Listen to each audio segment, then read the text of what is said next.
ভারতবর্ষের যে বৈচিত্র্যের মধ্যে ঐক্যের জন্য আমরা গর্ববোধ করি, সেই বৈচিত্র্যের মধ্যে ঐক্য কিন্তু খুব সুন্দরভাবে বোঝা যায় কলকাতার খাদ্য সংস্কৃতিতে। আর কলকাতার খাদ্য সংস্কৃতির ব্যাপ্তি যদি আন্দাজ করতে হয়, মধ্য কলকাতা চত্বরে আপনাকে আসতেই হবে। আপাতত মধ্য কলকাতার খাদ্য সফরের চতুর্থ পর্বে আমরা রয়েছি ফিয়ার্স লেনে। ফিয়ার্স লেনের বিখ্যাত কিছু খাবারের দোকান আমরা আজকের খাদ্য সফরে আপনাদের দেখাবো। ভিডিওটা অবশ্যই স্কিপ না করে পুরোটা দেখবেন। চ্যানেলটা যদি এখনও সাবস্ক্রাইব না করে থাকেন তাহলে এক্ষুনি সাবস্ক্রাইব করে বেল আইকন প্রেস করে দিয়ে দেখতে থাকুন আজকের খাদ্য সফর।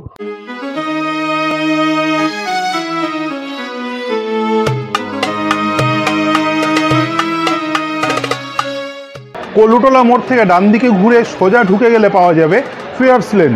এই ফিয়ার্স লেনের মুখেই কিন্তু রয়েছে আলবাই, বহু পুরনো দোকান। রমজানের সময় জাকারিয়া স্ট্রিট ফুড ট্যুরে এসে সবাই আলবাইকে ভিড় করে, যদিও আলবাই কিন্তু জাকারিয়া স্ট্রিটের দোকান নয়, এটা ফিয়ার্স লেনের দোকান। আলবাইক থেকে আমরা নিয়ে নিয়েছি চিকেন আফগানি, যেখানে দুটো এরকম কাবাব থাকে, মানে একটা শিক, যার দাম হচ্ছে 30 টাকা। এই শিককে বিভিন্ন ধরনের মশলা, ক্রিম, দই এবং বাটারে মিক্স করে সার্ভ করা হয়। তার সাথে থাকে স্যালাড। তার সাথে আমরা নিয়ে নিয়েছি এদের পরোটা, যার দাম 15 টাকা। টোটাল প্লেটের দাম পড়েছে মাত্র 45 টাকা।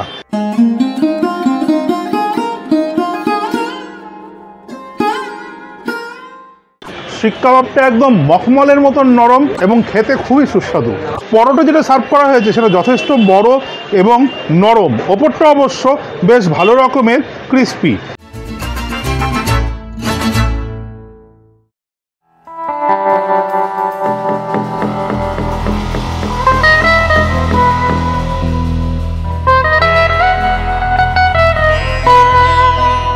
আলবাইককে ডান দিকে রেখে একটুখানি এগিয়ে গেলেই দেখা যাবে একটা সুন্দর কাঁচ দিয়ে ঘেরা মিষ্টির দোকান।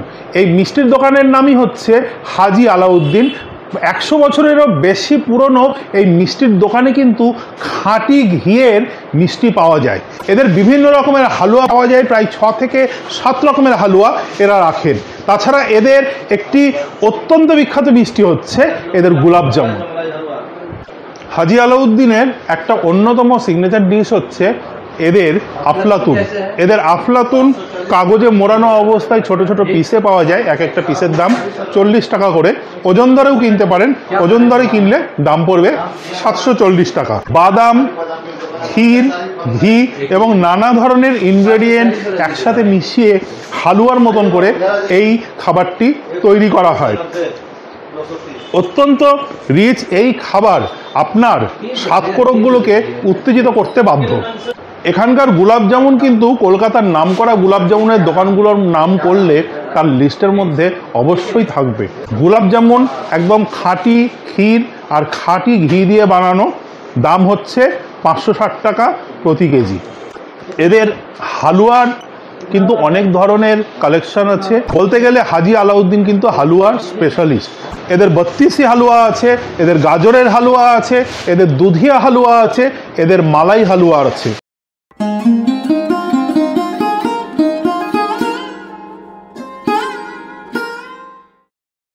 আমরা নিয়ে নিয়েছি এদের 32 হালুয়া। প্রায় 32 রকম ইনগ্রেডিয়েন্ট দিয়ে এই হালুয়াটা বানানো হয়। তার সাথে একটি আইটেম অবশ্যই ওপর থেকেই দেখা যায়, সেটি হচ্ছে এই মাখানা সিডস। 32 হালুয়া, দাম হচ্ছে 600 টাকা প্রতি কেজি। আপাতত কিন্তু আমার হাতে যেটা রয়েছে সেটা হচ্ছে হাজি আলাউদ্দিনের বিখ্যাত মালাই হালুয়া। এটার দামও 600 টাকা কেজি। দুধকে গাঢ় করে জাল দিয়ে মালাই বানিয়ে তার সাথে বিভিন্ন ধরনের বাদাম, কাজু এগুলো মিশিয়ে এই হালুয়া বানানো হয়। হালুয়াটার মধ্যে মালাইয়ের সাথে কিন্তু গোটা গোটা কাজু এবং অন্যান্য নাটসও পাওয়া যাবে।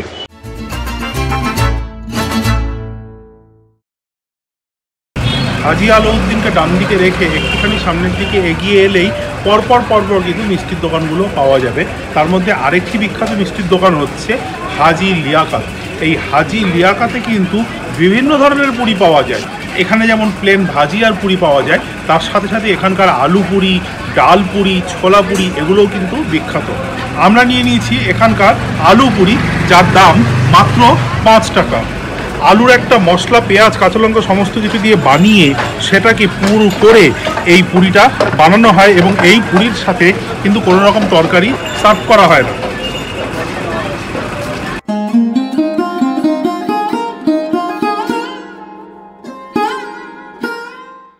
পুরীর ময়ান কিন্তু যথেষ্ট খাস্তা, অনেকটা আমাদের বাঙালিদের হিঙের কচুরির মতন বাইরের টেক্সচার এবং স্বাদও। ভেতরের আলুর মশলাটা মুখে পড়লে রাস্তার ধারের আলু পরোটাগুলোর কথা মনে পড়ে যাবে।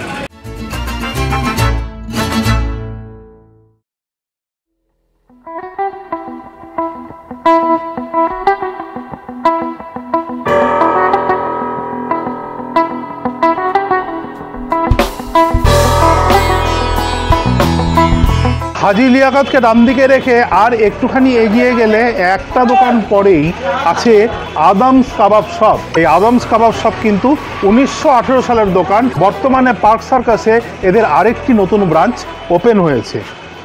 আদমস কাবাব শপের বিখ্যাত ডিশ হচ্ছে এদের সুতা কাবাব। আমরা নিয়ে নিয়েছি এদের চিকেন সুতা কাবাব, যার দাম হচ্ছে মাত্র 80 টাকা। চিকেনকে পেস্ট করে বিভিন্ন ধরনের মশলায় মাখিয়ে শিকে লাগিয়ে সুতো জড়িয়ে শিক কাবাবের মতন করে সেঁকে নেওয়া হয়, তারপরে লেবু আর স্যালাড দিয়ে সার্ভ করা হয়।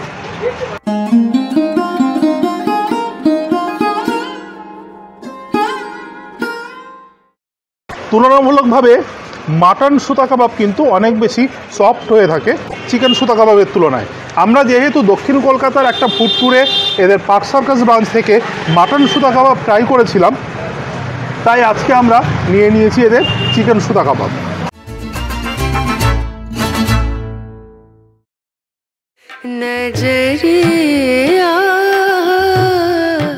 তো এই তো ছিল আমাদের মধ্য কলকাতার চতুর্থ পর্বের খাদ্য সফর।